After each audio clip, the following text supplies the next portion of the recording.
Everyone, my name is Caroline, Hi, I'm Dombi. and we're going to be sharing some information on how gender-based violence affects migrants and refugees in South Africa. And we're going to start by showing you a video by International Organization for Migration.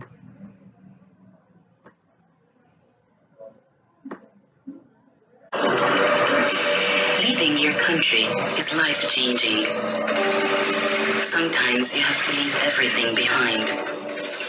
On your way, you may face challenging and unknown situations. Finding a new home, your place in the world again, is a long journey. You don't know who you can trust.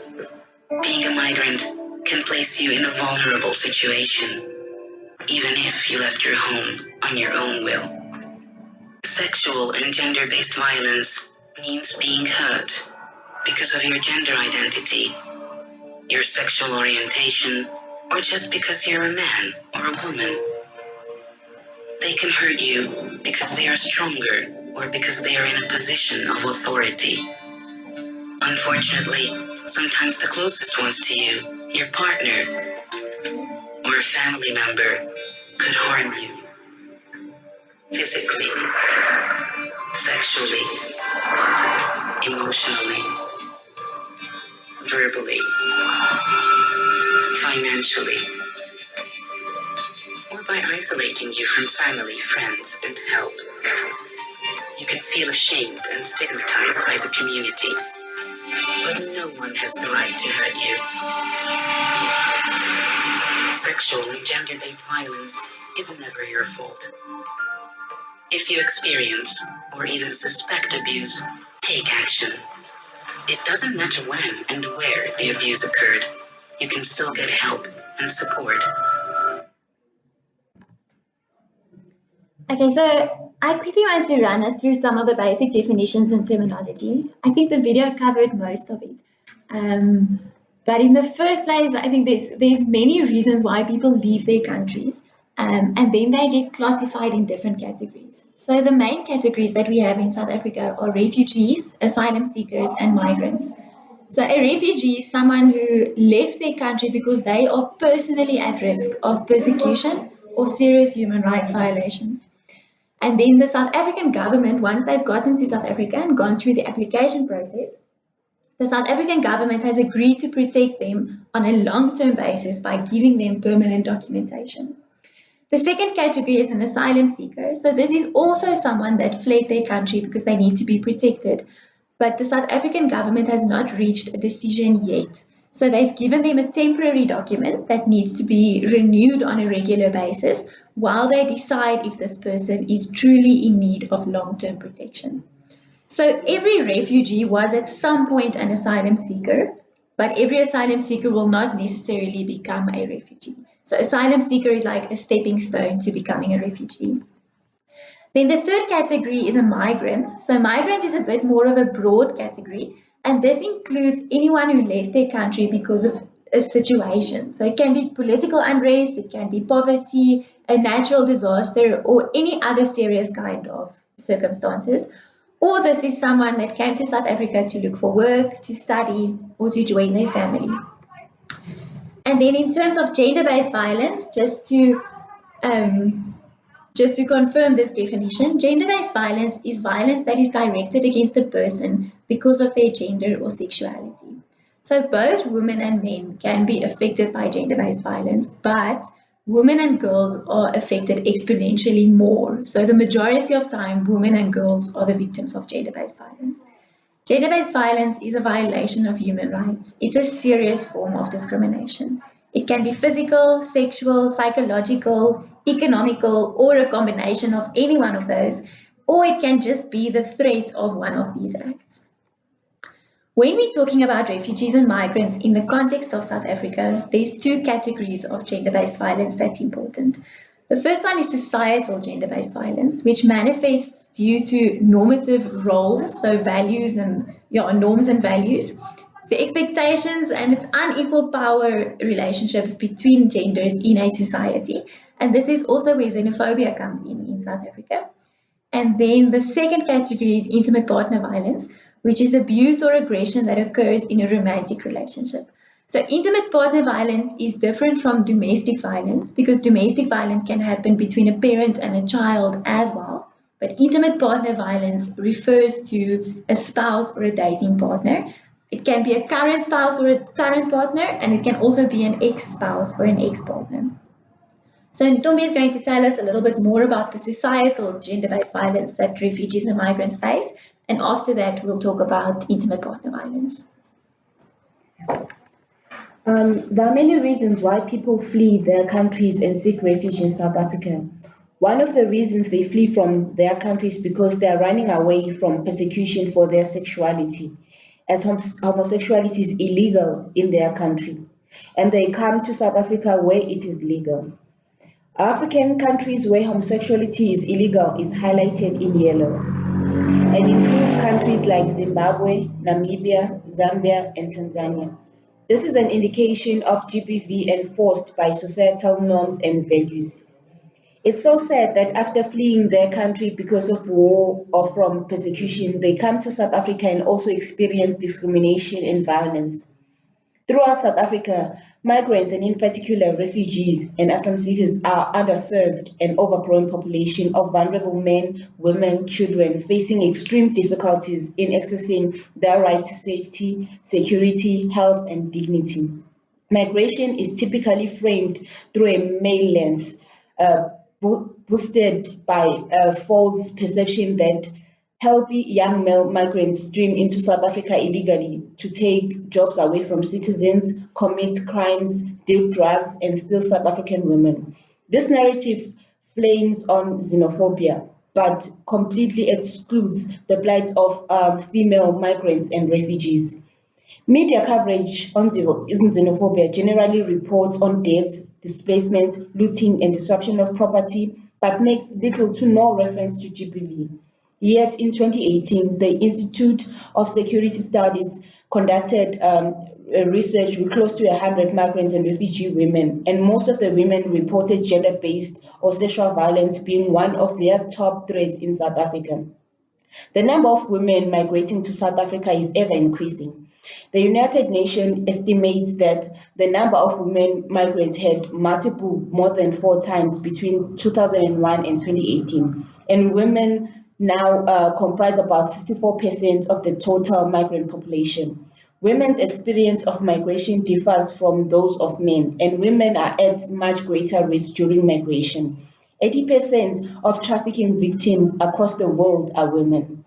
Female migrants are at highest risk of sexual violence, exploitation, forced labor, abuse, and health vulnerabilities.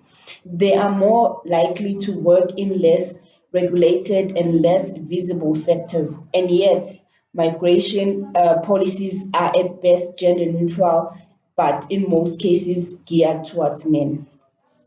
Women in South Africa have a different experience of xenophobia. The xenophobia is laced with the constant threats of sexual violence. Migrant women face triple discrimination with xenophobia, racism, and misogyny. All three factors which overlap in the lives of migrant women. South Africa's attempt to combat this is seriously lacking. The National Plan to Combat Racism, Racial Discrimination, Xenophobia, and Related Intolerance refers to both xenophobia and gender discrimination, but fails to reference them together. In the entire 67-page document, rape is only mentioned once when referencing to corrective rape targeting LGBTQI people. The 2017 white paper on international migration is even worse. In the entire white paper, women are mentioned only 2 times, and the document contains no gendered data and consideration at all. South Africa's policy is simply not doing enough to respond to the need and rights of female migrants and refugees, thereby condoning the ongoing gender-based violence against non-South African women. So, intimate partner violence is a form of gender-based violence that happens in every single country in the world. The rates of intimate partner violence, however, greatly differ between countries, And this is largely due to the fact that a lot of countries have absolutely nothing in place to protect their women. 49 countries in the world have no law against domestic violence.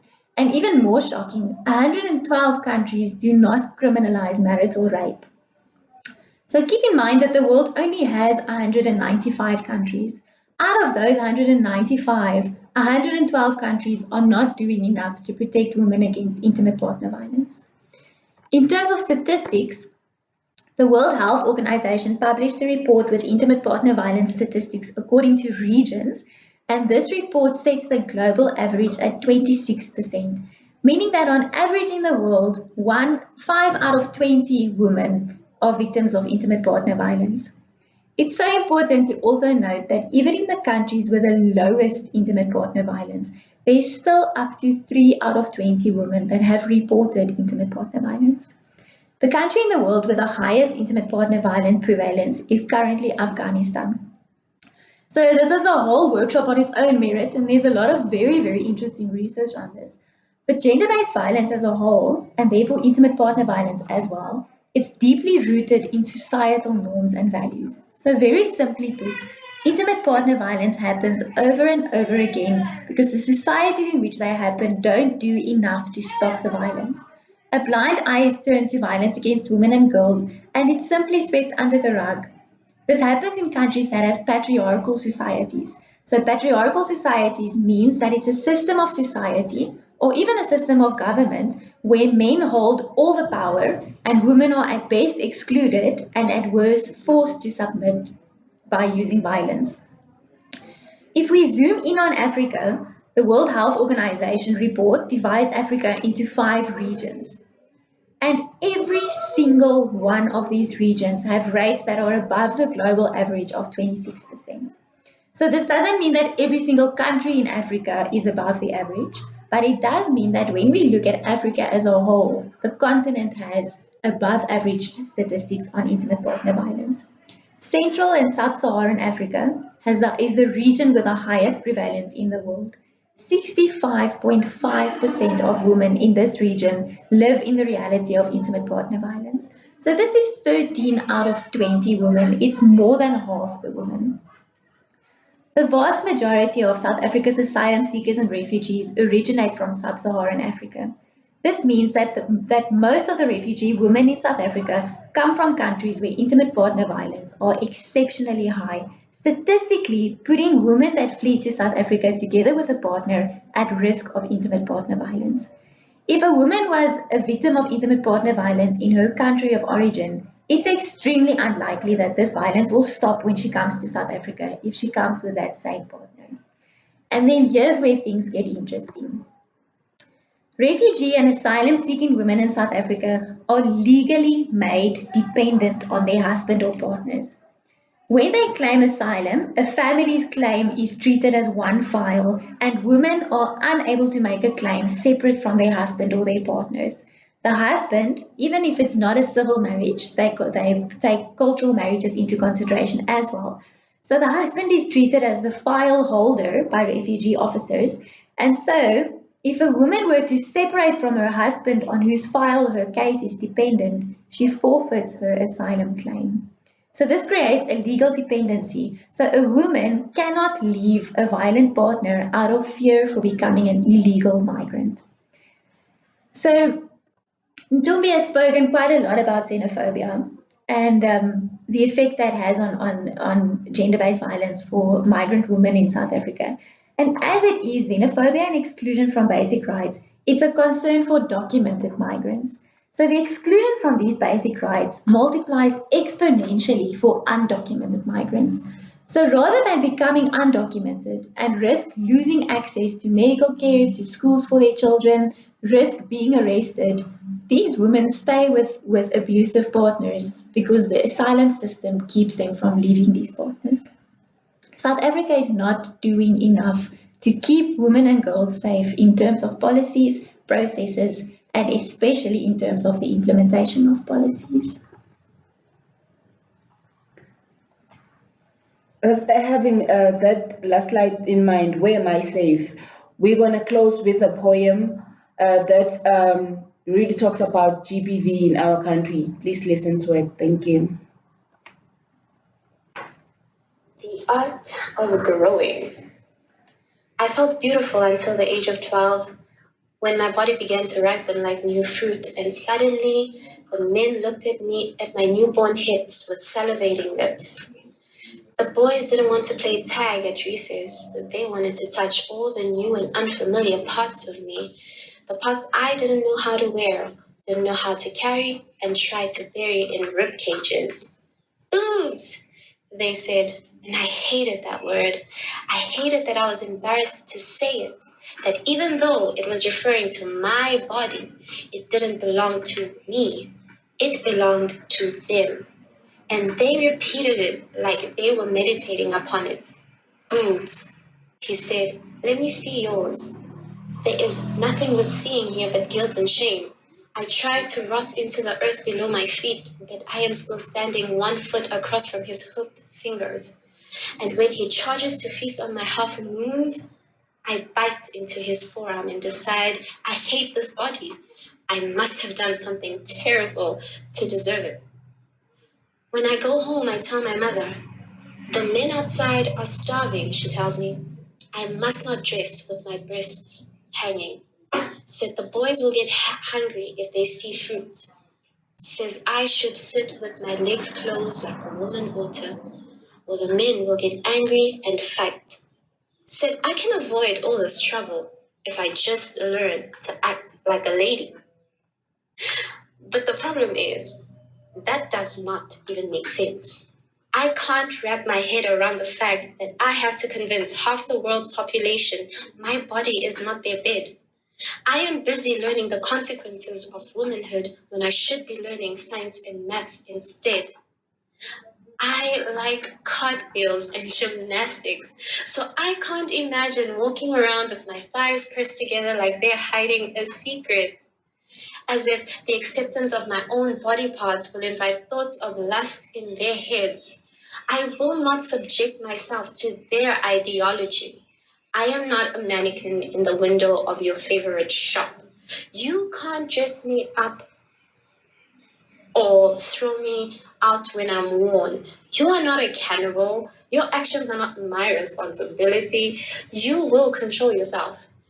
The next time I go to school and the boys hoot at my backside, I push them down, foot over their necks, and defiantly say, boobs!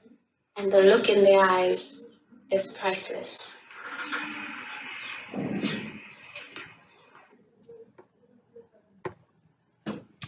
Okay, everyone, thank you so much for listening to our presentation. We've got a few discussion questions at the end.